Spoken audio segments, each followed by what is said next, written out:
Hello and welcome to Believe, Eschew, and Live. I'm Larry, and we're going to be continuing on the series, the book of Esther. This is going to be the last one, part 3 of 3. And it's going to be a summary, and it's going to be a summary of the last 4 chapters, 7, 8, 9, and 10. Let's get started. But before we get into the chapter, remember at the end of the last chapter, the king sent an attendant to bring Haman to Esther's banquet. With that being said, let's get into chapter 7. So the chapter begins with the king and Haman at Esther's banquet, dining and eating and drinking. And the king asked Esther, "What is your request, Queen Esther? And it shall be given to you." Then the Queen Esther said to the king, "If I have found favor in your sight, king, may my life not be taken and my people for we have been sold by a man to be wiped out of existence. Our trouble cannot be compared with the damage this will cause the king." Then King Xerxes said to the queen, "Who is he that has done such a thing in his heart?" And then Esther said, "The enemy is the wicked Haman." Hearing that, Haman was very afraid. Then the king got up because he was very angry and went to the garden to cool off. While the king was in the garden, Haman made a plea for his life to Esther because he knew the king was planning something terrible for him.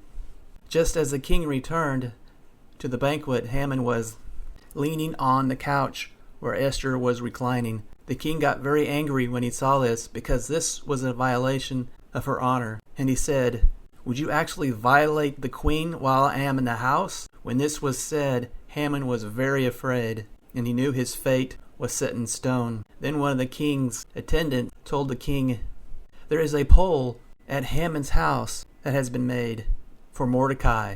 Then the king ordered Haman to be hung on it.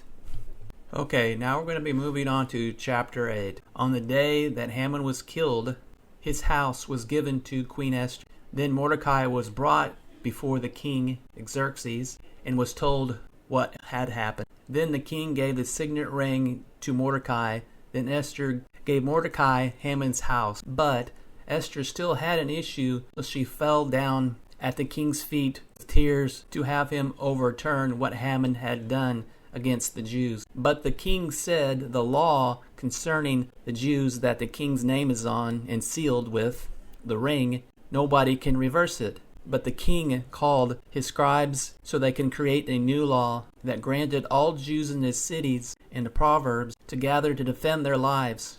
It would be on the same day that Haman's law, which was on one single day, which was the 13th day of the 12th month. A copy of this new law issued was sent out to every province as before. Then Mordecai went out with the king in his royal apparel, blue and white, with a great crown before the city. And there was great gladness and joy among the Jews. This gave great honor and authority to Esther and to Mordecai to become powerful Israelites among the Persian kingdom.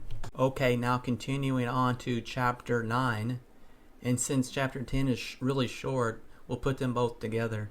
Okay, in this chapter, chapter 10, it was when the 12th month and the 13th day drew near, and it was the day the enemies of the Jews, Israelites, hoped to overpower them.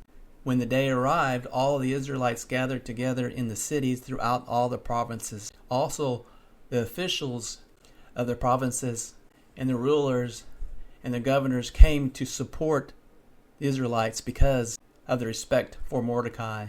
Then the battle began. Those who hated the Jews in the capital city of Susa attacked them. Then the Jews struck all the enemies with the sword, killing and destroying all of them. A total of 500 men were killed, even the 10 sons of Haman. But the Israelites did not take the plunder or the property of their enemies. Then Haman's dead sons were plunged onto the stakes for everyone to see. Then the king and queen wondered what was happening in the other king's provinces. They found out that the rest of the Jews throughout the king's province defended their lives and killed over 75,000 that hated them. Then the Jews assembled for a 2-day resting and fasting and rejoicing.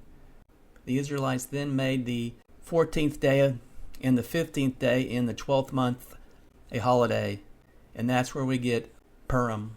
It's a time to remember and observe what happened and how Yahweh, in his divine presence behind the scenes and allowing his people to become depowered, as a reminder that Yahweh does work even if we think he's not there, even if it's not even mentioned in this book, Yahweh's name.